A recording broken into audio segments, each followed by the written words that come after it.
দেখুন বন্ধুরা, একটা পাশ 2 মিনিট ধরে ভেজে নিচ্ছি আর একটা পাশ উল্টে ভেজে নিচ্ছি। দেখুন কি সুন্দর ভাজা হয়েছে। এভাবে উল্টে পাল্টে ভেজে নিচ্ছি। যেগুলো সাইজগুলো ছোটো আর তাওয়াটা বড়ো, এই জন্য একসাথে অনেকগুলো তৈরি করে যাচ্ছে।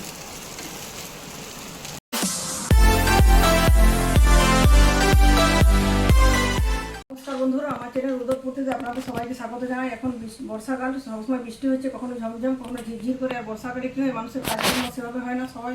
সময় বেশিরভাগ সময়টা বাড়িতেই থাকে, এই জন্য বেশিরভাগ বাড়িতে বসে থাকা হয় বলে সবসময় কিছু না কিছু খাওয়ার ইচ্ছা হয়।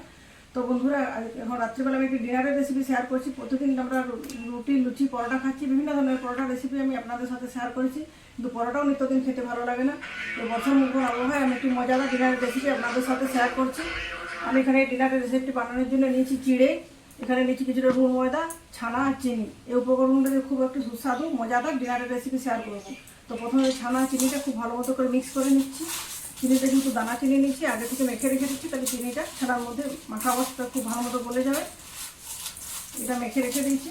এরপরে চিড়েটা খুব ভালো মতো করে 3-4 বার জল পাল্টে ধুয়ে জল ঝরিয়ে নিয়ে ফিরে আসছি। বন্ধুরা, চিড়েটা 3-4 বার জল পাল্টে খুব ভালো মতো করে ধুয়ে নিচ্ছি, যাতে চিড়ের মধ্যে কোনো ধুলো বা নোংরা না থাকে। এরপর চিড়েটাকে একটা বড় বাটিতে ঢেলে নিচ্ছি।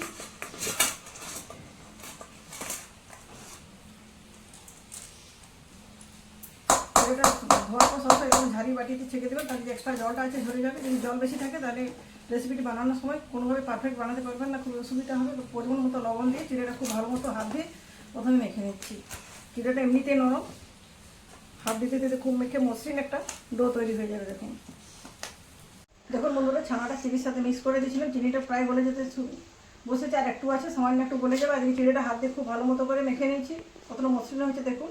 ময়দা দেওয়ার প্রয়োজন নেই, তার সাথে একটু ময়দা দিচ্ছি উপরে, যাতে আরও বেশি মসৃণ দেখায়, সেই জন্য। এটা অপশনাল, আপনি চাইলে দিতেও পারেন, নাও দিতে পারেন। দেখার সুন্দরের জন্য ময়দাটা দিলে হয়, উপরটা খুব প্লেন হয়। এটা হাত দিয়ে ভালো মতো করে মেখে নিচ্ছি। এটা খুব ভালো মতো মাখা হয়ে গেলে হাতটা পরিষ্কার করে ধুয়ে নেবো, তারপর রেসিপিটি বানানো শুরু করবো। তো বন্ধুরা, দেখুন হাতটা ধুয়ে পরিষ্কার করে দিয়েছি। হাতে অল্প তেল নিয়ে নিচ্ছি, আর যে থালাটাতে রাখবো সে থালাটা একটু তেল হাত দিয়ে মাখিয়ে দিচ্ছি, যাতে এর মধ্যে লেগে না যায়। এবার কিছুটা করে মিশ্রণ নিচ্ছি। প্রথমে একটা গোল বলের আকার দিচ্ছি, হাত দিয়ে চেপটা করে মাঝখান থেকে একটা বাটির মতো তৈরি করার চেষ্টা করছি। চিড়ে তৈরি তো, তাই জন্য দেখুন সাইডটা একটু ফেটে ফেটে যাচ্ছে। রুল ময়দা দেওয়ার কারণে পরে যখন তৈরি করে নেবো আর ফেটে যাওয়ার ভয়টা আর থাকবে না। ভিতরে দিয়ে দিচ্ছি ছানার স্টাফিং বা পুর, এইভাবে এটাকে গুটিয়ে দিচ্ছি।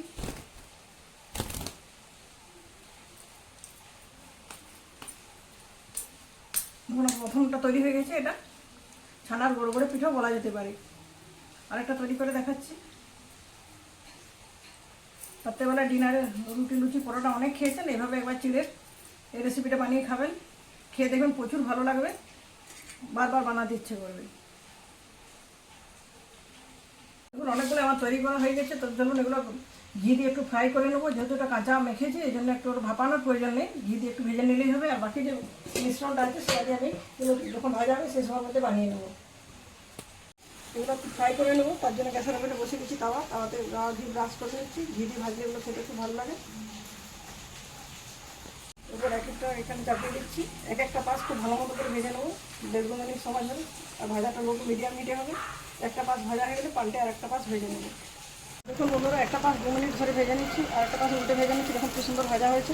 এভাবে উল্টে পাল্টে ভেজে নিচ্ছি। যেগুলো সাইজগুলো ছোটো আর তাওয়াটা বড়ো, এই জন্য একসাথে অনেকগুলো তৈরি করে যাচ্ছে। দেখুন বন্ধুরা, উল্টে পাল্টে দুটো পাশে একটু ভালো মতো করে ভেজে নিচ্ছি। এগুলো তাওয়া থেকে তুলে নিচ্ছি। বাকিগুলো একই পদ্ধতিতে একই সময় ভেজে নিয়ে ফিরে আসছি। দেখুন বন্ধুরা, দুটো ব্যাচ ভাজা হয়ে গেছে, লাস্ট ব্যাচটা ভেজে নিচ্ছি, তারপর আপনাদের দেখাচ্ছি। দেখুন বন্ধুরা, চিড়ে আর ছানা দিয়ে আমার মজাদার রেসিপি রেডি হয়ে গেছে। রাত্রিবেলা ডিনারে অবশ্যই রেসিপিটি বানিয়ে খাবেন, এটা খেতে দুর্দান্ত লাগবে। উপরটা মুচমুচে আর ভিতরটা ছানা দেওয়ার কারণে খুবই নরম, দুর্দান্ত স্বাদের। উপরটা নোনতা, ভিতরটা মিষ্টি। তো বন্ধুরা, আশা করছি আমার আজকের এই রেসিপিটি আপনাদের খুবই ভালো লাগবে। যদি ভালো লাগে অবশ্যই বাড়িতে বানাবেন। বাড়িতে যদি হঠাৎ অতিথি আসে, অতিথি আপনারা এই ধরনের রেসিপি বানিয়ে পরিবেশন করতে পারবেন, খুবই দুর্দান্ত লাগবে। তো বন্ধুরা, আজকের মতো পর্যন্ত, পরের দিন দেখা হবে নতুন কোনো রেসিপির সাথে। ধন্যবাদ।